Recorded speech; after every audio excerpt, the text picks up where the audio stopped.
Good morning students. आज का topic है गृह विज्ञान की आवश्यकता। ये एमए सेकंड सेमेस्टर की 3rd यूनिट का एक चैप्टर है। तो सबसे पहले गृह विज्ञान की आवश्यकता समझने से पहले हम उसका अर्थ और महत्व जानते हैं। तो स्टार्ट करते हैं। गृह विज्ञान कला भी है और विज्ञान भी। इसके अंतर्गत सभी गृह संबंधी कलाएं आती हैं, जैसे पाक कला, जिसे पकाने की कला भी कहते हैं, खाना बनाने की कला, सूची कला, जितने भी घर में सामान की ज़रूरत होती है उसको लिस्ट बनाने की कला को कहते हैं सूची कला। मातृ कला, किस तरह से एक माता के रूप में गृहिणी अपने बच्चे की देखभाल करती है, पोषण संबंधी, ये सारी मातृ कला में आ जाती है। वस्त्र सिलाई कला, धुलाई कला तथा गृह संबंधी शिल्प, ये सारे गृह विज्ञान के अंतर्गत आ जाते हैं। इसी वजह से इसको कला कहते हैं। और विज्ञान भी है साथ साथ, क्योंकि इसके पाक कला के अंतर्गत जितने भी भौतिक परिवर्तन होते हैं और रासायनिक परिवर्तन, उनको जब गृहिणी समझकर कुशल आहार विशेषज्ञ बनती है। जीव रसायन, जीव विज्ञान, शरीर क्रिया विज्ञान के माध्यम से वह परिवार के सदस्यों को स्वस्थ रखने में सहायता प्रदान करती है, इसलिए एक विज्ञान भी है। क्योंकि इसके अंतर्गत हम रसायन विज्ञान, भौतिक विज्ञान, जीव रसायन, जीव विज्ञान, शरीर क्रिया विज्ञान का भी अध्ययन करते हैं। अब इसकी परिभाषाओं को अलग अलग रूप से देखा जाए तो ये समय समय पर बदलती रहीं।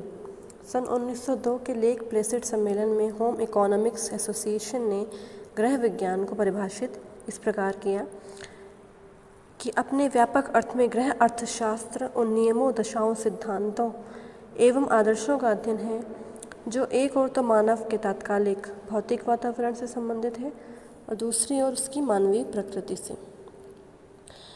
यह इन दोनों के ही बीच के संबंध का अध्ययन है।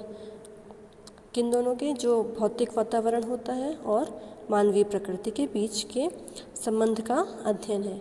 संकुचित अर्थ में गृह कार्य, पाक क्रिया आदि की व्यवहारिक समस्याओं के संदर्भ में आधारी विज्ञानों का अध्ययन होता है। ये तो हो गई सारी इसकी परिभाषा, जैसा कि आप देख सकते हैं। सन 1912 में अमेरिकन होम इकोनॉमिक्स एसोसिएशन ने भी प्राकृतिक विज्ञान के क्षेत्र में हो रहे अनुसंधानों के आधार पर गृह विज्ञान के संबंध में यह सब लिखा है कि निर्देशन का विशिष्ट विषय है, जिसमें घर में ही परिवार द्वारा तथा व्यक्तियों के अन्य समूहों द्वारा भोजन, वस्त्र तथा आवास के चुनाव, तैयारी एवं प्रयोग से संबंधित आर्थिक तथा कलात्मक पक्षों का समावेश होता है। ये सब आर्थिक एवं कलात्मक पक्षों के अंतर्गत आ जाते हैं। फिर आवश्यकता, गृह विज्ञान की आवश्यकता क्यों होती है? सबसे पहले किसी भी राष्ट्र के संपूर्ण विकास के लिए समाज ही मूलभूत कारक होता है। समाज की इकाई होती है घर परिवार तथा घर परिवार की धुरी होती है गृहिणी।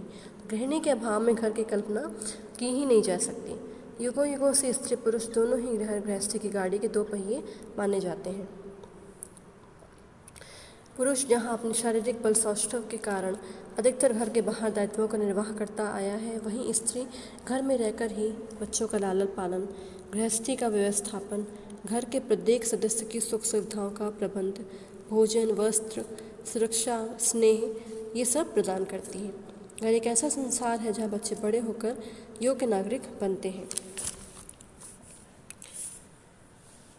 तो प्रारंभिक समय में बहुत शुरुआत में गृह संबंधी शिक्षा घर पर ही मिलती थी, लेकिन समय के साथ ये सब बदल गया। अब घर पर, क्योंकि पहले युगल परिवार होते थे तो घर पर शिक्षा मिल जाती थी, लेकिन एकल परिवारों के साथ होने के साथ साथ घर में ये सब नहीं हो पाया। इस वजह से गृह विज्ञान की शिक्षा की आवश्यकता पड़ी और बच्चों को स्कूल भेजना पड़ा। गृह विज्ञान का महत्व नेक्स्ट है। गृह विज्ञान का महत्व। अब गृह विज्ञान की आवश्यकता, महत्व क्या है? इसके महत्व को हम समझ सकते हैं इस तरह से कि पहला है, गृह विज्ञान की शिक्षा प्राप्त करके घर के सभी कार्यों को अधिक सुलझे हुए वैज्ञानिक तरीके से गृहिणी पूर्ण आत्मविश्वास के साथ कर सकती है। श्रम के प्रति सम्मान की भावना उसको समझ में आती है। गृह विज्ञान की कार्य सरलीकरण की जो विधियाँ होती हैं उसको अपनाकर वो श्रम, धन एवं समय की बचत करती है। कार्य कुशलता के द्वारा बहुत ही कम समय में गृह कार्य संपन्न करके जितना समय उसका बचता है गृह कार्य संपन्न करने के बाद उसमें कुछ रचनात्मक कर सकती है, व्यवसाय कर सकती है अथवा नौकरी करके अपने परिवार के सुखों में वृद्धि करती है। गृह विज्ञान की शिक्षा प्राप्त करके गृहिणी अपने परिवार के सभी सदस्यों को सीमित बजट में ही भरपूर पोषण प्रदान करती है और उन्हें स्वस्थ रखती है। इसका अध्ययन करके इसके अंतर्गत मनोविज्ञान का भी अध्ययन होता है, जिससे कि पारिवारिक संबंधों में सामंजस्य बिठाया जाता है और एक दूसरे की समस्याओं को सुलझाकर घर को सुखी बना सकते हैं। इसकी शिक्षा प्राप्त करके गृहिणी जीवन के प्रति लापरवाह न होकर अपने कर्तव्यों के प्रति सजग रहती है। गृह विज्ञान की शिक्षा प्राप्त करी हुई गृहिणी सीमित साधनों में ही अधिकतम संतोष प्राप्त कर सकती है, मिल बांट कर कार्य कर सकती है और रोजगार के नए अवसर प्रदान करती है। गृह विज्ञान की शिक्षा स्त्रियों को, इससे एक स्त्री पोषणविद, आहारविद, शिक्षिका, पत्रकार, रेडियो, टीवी, कलाकार, ड्रेस डिज़ाइनर अथवा आंतरिक सज्जाकार बन सकती है। ये तो हो गया इसका महत्व। अब गृह विज्ञान के विषय क्षेत्र कौन कौन से होते हैं, इसमें है पहला है आहार एवं पोषण विज्ञान, जिसके अंतर्गत कौन कौन से आहार किस तरह के व्यक्तियों को देने चाहिए। अगर कोई बीमार व्यक्ति है तो उसको किस तरह का भोजन प्रदान करना चाहिए, किस तरह के भोजन में कैसा पोषक तत्व होते हैं। अगर हम कोई बीमारी से लड़ना है तो किस तरह का भोजन चाहिए, बच्चों को कौन सा भोजन ज़्यादा देना चाहिए, जो पढ़ने वाले बच्चे उनके लिए कौन सा भोजन है, और अत्यधिक शारीरिक क्रिया करने वाले लोगों के लिए किस तरह का भोजन होना चाहिए, कम शारीरिक गतिविधि करने वाले लोगों के लिए किस तरह का भोजन होना चाहिए। तो ये सब आहार एवं पोषण विज्ञान से उसको पता चलता है। फिर पारिवारिक संसाधनों का व्यवस्थापन, जिससे बजट बनाना और सीमित साधनों में किस तरह से खुशी प्राप्त कर सकते हैं, किस तरह से घर को चलाना, ये सारी पारिवारिक संसाधनों का टाइम मैनेजमेंट कैसे किया जाता है, समय का सदुपयोग करना, कम समय में ज़्यादा काम करना, कार्य सरलीकरण, ये सारी बातें पारिवारिक संसाधनों के व्यवस्थापन जो विषय क्षेत्र है इससे गृहिणी को प्राप्त होती हैं। फिर वस्त्र विज्ञान एवं परिधान, इसमें कौन सा वस्त्र किस तरह के लोगों के लिए उपयोगी होता है, अलग अलग तरीके के रेशे, कैसे रेशे से वस्त्र बनाया जाता है, किस तरह से वस्त्रों की देखभाल करनी चाहिए, सारी बातें वस्त्र विज्ञान एवं परिधान से गृहिणी को ज्ञात होती हैं। मानव विकास में किस तरह से मानव का विकास होता है, किस तरह से छोटे बच्चा अपना धीरे धीरे सीखता हुआ शारीरिक क्रियाएं विकास करता हुआ और मानसिक विकास उसका किस तरह का होना चाहिए, सारी शिक्षा मानव विकास से संबंधित होती हैं। अब गृह विज्ञान प्रसार शिक्षा में जो गांव के ग्रामीण लोग होते हैं, जो अशिक्षित होते हैं और उन्हें किसी भी तरह की नई तकनीकों का ज्ञान नहीं होता है, तो उन्हें शिक्षा प्रदान करना ये गृह विज्ञान प्रसार शिक्षा के अंतर्गत आता है।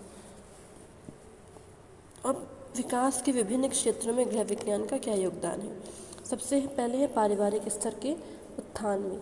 इसकी शिक्षा प्राप्त करके लड़कियां जिन भी घरों में रहती हैं अथवा शादी के बाद जब अपने ससुराल पहुंचती हैं तो वो अपनी शिक्षा से सभी को लाभान्वित करती हैं।